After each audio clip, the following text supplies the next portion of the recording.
మీట్తో భస్మాసుడి హస్తం తల మీద పెట్టుకుంటే ఏ రకంగా భస్మైపోయాడో రాజకీయంగా జగన్మోహన్ రెడ్డి పూర్తిగా నిర్వీర్యమైపోయినాడు. అక్కడ రాజకీయంగా నేను రాజకీయవాదిని, నాకు ఓటేయండి, నేను మీకు సేవ చేస్తాను అనే పరిస్థితులు అతనికి లేవు. అతనే పోగొట్టుకున్నాడు, తల మీద కొరువు పెట్టుకున్నాడు. అతని పరిస్థితి ఈ రోజున మీరందరూ జాగ్రత్తగా గమనిస్తే కుడితిలో పడ్డ ఎలుక ఏ రకంగా కొట్టుకుంటుంది.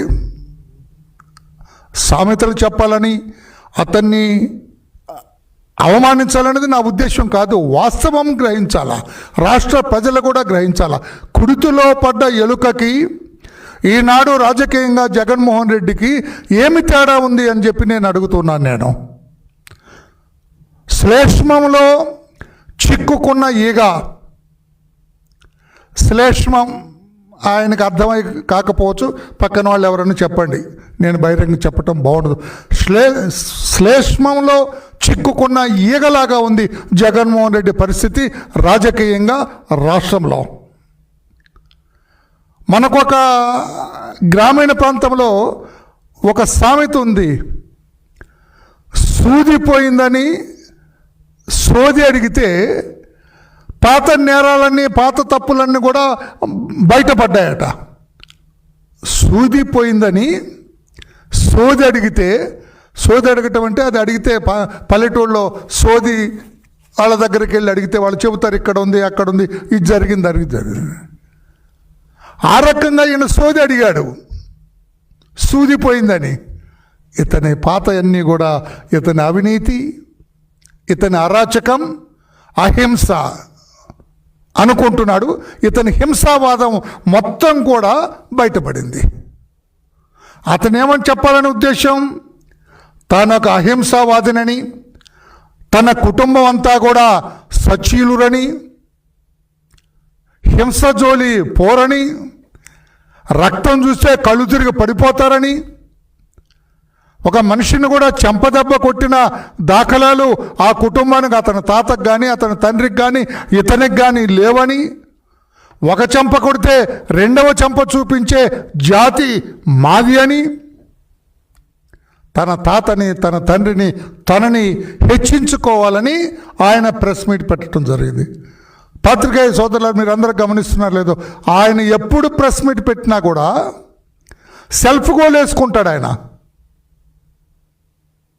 మరి ప్రెస్ను అడ్రస్ చేయటం రాకో, లేదంటే వాళ్ళు రాసిచ్చింది సరిగా చదవలేకపోవటం వల్ల ఎప్పుడు తీయండి అతను ప్రెస్ మీట్ పెడితే ఎప్పుడు కూడా పుంకాలుగా మనకి అపోజిషన్ వాళ్ళకి ఇన్ఫర్మేషన్ ఇస్తాడు ఆయన, మెటీరియల్ ఇస్తాడు ఆయన.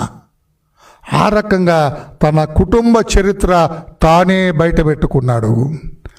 తన కుటుంబం ఎలాంటిదో తానే బయట పెట్టుకున్నాడు. మీకు ఒక వీడియో చూపిస్తాను నేను, సింపుల్, ఒక 40 సెకండ్స్ ఉంటుంది. ఆ వీడియోలో మాట్లాడిన వ్యక్తి ఇప్పుడు అతనికి అనుంగు శిష్యుడు. అతను ఏం మాట్లాడాడో ఒకసారి చూడండి. రాజశేఖర రెడ్డి కలుసుకొని ఒక గ్రూపును రాజశేఖర రెడ్డి, ఒక గ్రూపును రాజారెడ్డి మెయింటైన్ చేయడం, మధ్యలో వీళ్ళకి ఎవరైనా కూడా కొంచెం ఏకుమేకైనాడు, లేకుంటే ప్రత్యర్థులు అంత బలపడిపోయినాడు, ఏ రోజైనా కూడా వీళ్ళ మాట వినడు అనేటువంటి స్థాయికి ఏదైనా లీడర్ ఎదిగితే అనేటువంటి వాళ్ళ ప్రత్యర్థులతోనే వాళ్ళని చంపించడం. ఈ రకంగా కొన్ని వందల హత్యలు పులివెందుల నియోజకవర్గంలో.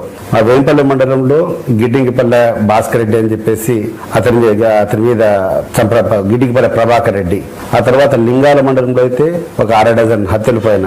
ఎవరైనా తెలుగుదేశానికి మంచి లీడర్ అంటే వాళ్ళందరినీ కూడా చంపడం, ఒక రకమైనటువంటి భయప్రాంతం చేసి ఆ భయభ్రాంతుల నుంచి ప్రజలు బయటపడకుండా వీళ్ళ యొక్క ఎన్నికల పబ్బం గడుపుకునేవాళ్ళు.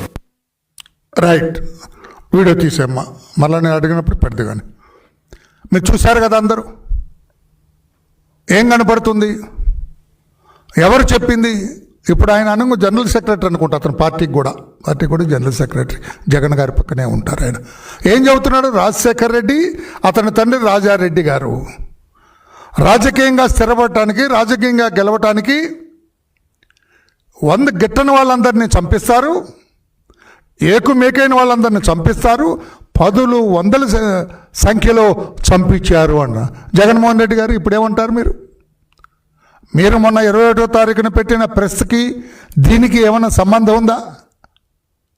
మీరు ఒక చెంప కొడితే రెండో చెంప చూపించే కుటుంబం ఆమెది. హింసావాదం అంటే తెలియని కుటుంబం ఆమెది. మీ తాతని చంపిన వాళ్ళను కూడా క్షమించేంతటి దయగల కుటుంబం ఆమెది. చెప్పినాడు కదా అతను సతీష్ రెడ్డి గారు. పదులు వందల సంఖ్యలో చంపేశారు గిట్టని వాళ్ళని మీ రాజకీయ లబ్ధి కోసం. ఇప్పుడు ఏమంటారు జగన్మోహన్ రెడ్డి గారు?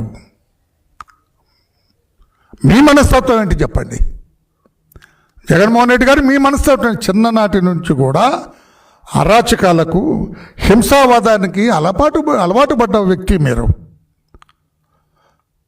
మీ బాల్యమంతా కూడా ఒక ఆకతాయిగా సాగింది, నిజం కాదా?